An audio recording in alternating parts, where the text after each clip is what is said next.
The chapter 215 opens inside the quiet stretches of Frontera territory, where the still air presses down over the jungle. The scene shifts to a clearing where Bibiang is struggling to hold up a trees, his body shaking under the weight. His cheeks burn with fever, sweat streaming down his face, his breath unsteady and shallow. Bangla stands right beside him, watching every movement with growing fear. A trembling voice reaches out to him, telling him he's still burning up, pleading with him to take a rest before he collapses. But Bibiang refuses to stop. He mutters that the restoration phenomenon of fate keeps happening, that he can't take a break just because of a slight fever, and that a pain like this means nothing compared to the pain of returning to who he used to be before he met everyone here. The sincerity in his words hits so deeply that Bangla's eyes begin to fill with tears. Bibiang tries to continue speaking, tries to say that this is why he can't rest. But before the thought can finish, his strength gives out. His hands slip. The trees crashes down onto the ground, and his body collapses forward, falling unconscious in an instant. Bangla's panicked shout echoes through the forest. The scene cuts. Night settles over Lloyd's house. Inside, the room is quiet, dim, and still. Bibiang lies on a bed, back to his normal size, his body burning with a high fever. Cooling cloths rest near him, replaced again and again by hands that haven't slept all night. When his eyes finally open, he turns his head and finds Lloyd sitting right beside him, exhaustion written across his face. A tired voice greets him softly. "Yo, you awake, comrade forever single."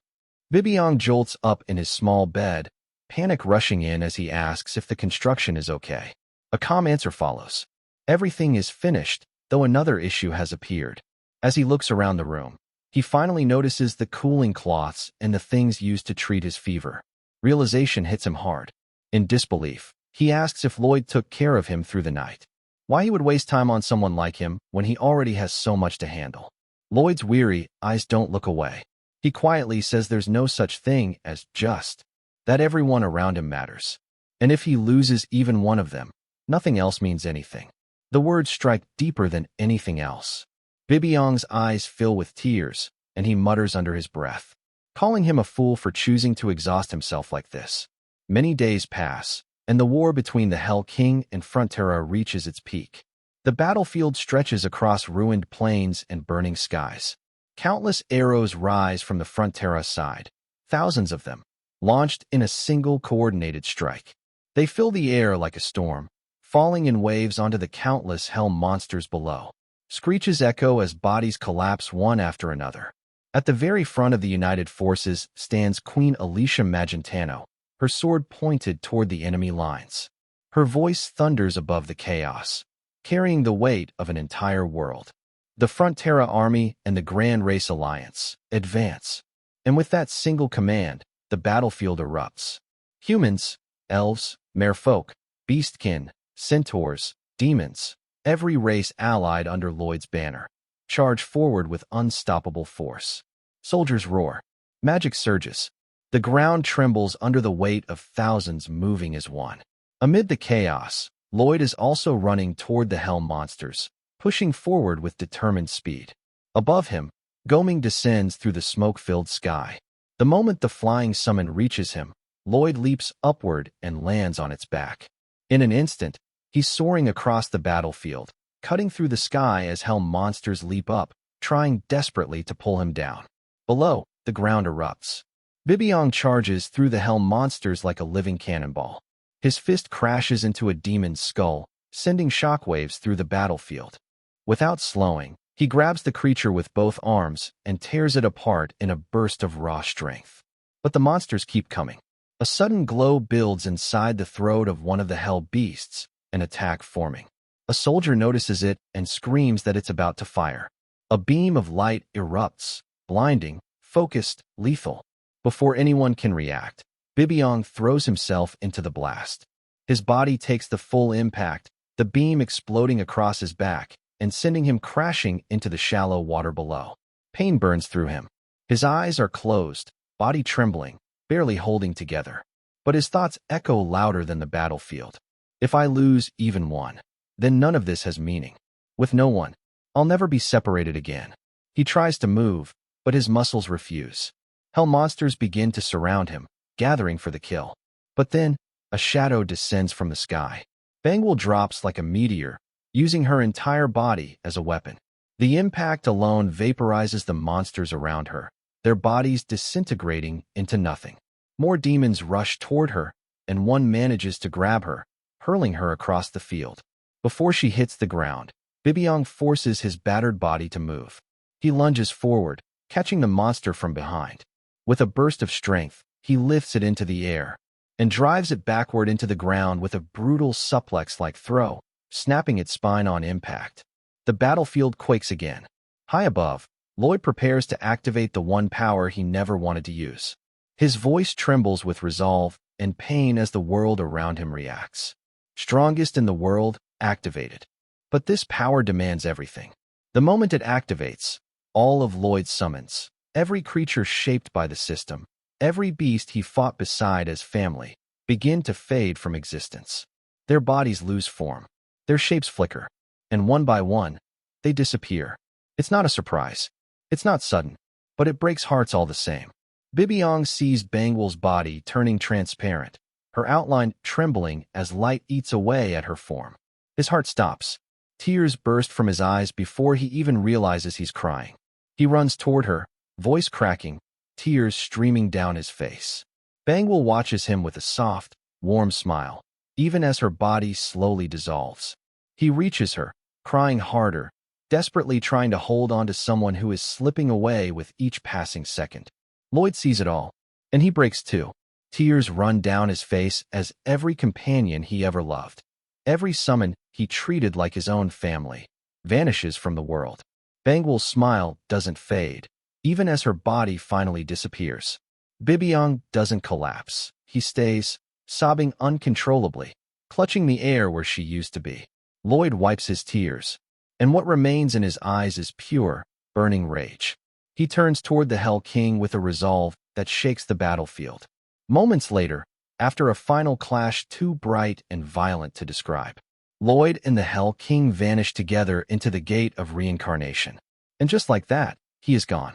The war falls silent. The armies of Frontera lower their weapons, staring at the empty space where their leader disappeared. Whispers fade. Voices crack. In the middle of it all, Bibiong standing on the ruined battlefield, crying with everything he has left. For the friends he lost. For the family torn away. And for a world that feels painfully empty without them. The battlefield that roared with war now trembles only with grief. Time passes. The war ends, and Frontera begins rebuilding the homes that were destroyed. We move to a calm lakeside, where Artani's sitting and dips her hand into the water. She tastes it lightly and makes a face. Wow, it's really salty, huh? A small child beside her nods quickly. Right? All the adults are panicking. They're trying to figure out what caused it.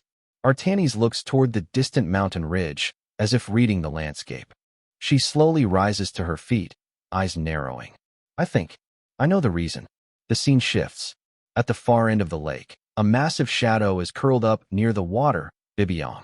His shoulders shake non-stop, and from the sheer amount of tears he has shed, it looks as if he have created the entire lake by himself.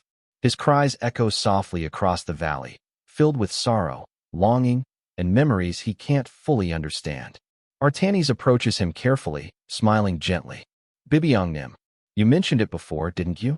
That somehow, you felt like you already knew us demons. Bibiong lifts his head and nods. So I thought about it, she continues. There's a legend among us about a giant beast who once helped with farming. She steps closer. The part describing it as ferocious is different from you, Bibiong Nim, but being covered in fur and as large as a mountain. That part matches perfectly. Bibiong listens quietly, his tears slowing. So maybe, just maybe, she whispers, we've reunited after a very, very long stretch of time. A faint memory suddenly flickers through Bibiong's mind. Not from this battlefield. Not from this era. It feels like a scene pulled straight out of another story. From another manhwa by the same author. Set in the same universe. But a full 100 years in the past.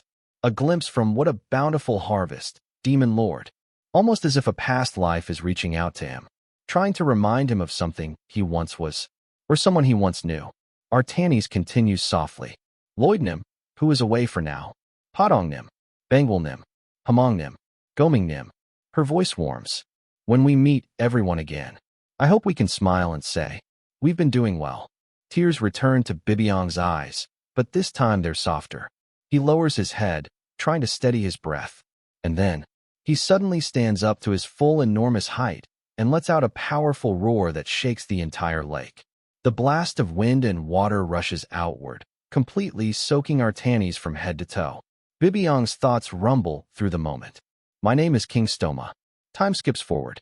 The sky cracks open with a familiar voice shouting, Safety, number 1. Lloyd returns, and with him, all the summons that had disappeared begin to reappear, one after another. Light ripples across the land as Goming, Padong, Hemong, Bangwal, all of them return from the void. The moment Bangwal materializes, Bibiong charges forward at full speed, tears flying from his eyes. Bangwal runs toward him too, and when they meet, she jumps into his embrace, kissing him without hesitation. Bibiong's thoughts tremble at the edges of his heart. No, I'm not King Stoma. I am the mythical beast. Bibiong. Nearby, Lloyd reunites with Queen Alicia Magentano as she rushes to him and pulls him into a fierce hug. And Bibiong's final thought settles deep inside him, firm and clear. No matter when or where I was born, no matter how I ended up here, I am the legendary beast who simply wants to stay with everyone like this. And with that, another chapter of The Greatest Estate Developer closes on a mix of reunion, memory, and destiny. A war that tore the world apart. A legend reborn after 100 years. And a family that refuses to be separated, no matter the cost. Bibiong, Lloyd, Bangwal, Goming, and everyone in Frontera, their paths have crossed again. Not by chance, but by fate tying the past and present into a single story. And as the dust settles, a new journey begins. If you enjoyed this episode, make sure to stick around for the next part, because things are only getting bigger from here. Until then, take care, stay awesome, and I'll see you in the next chapter.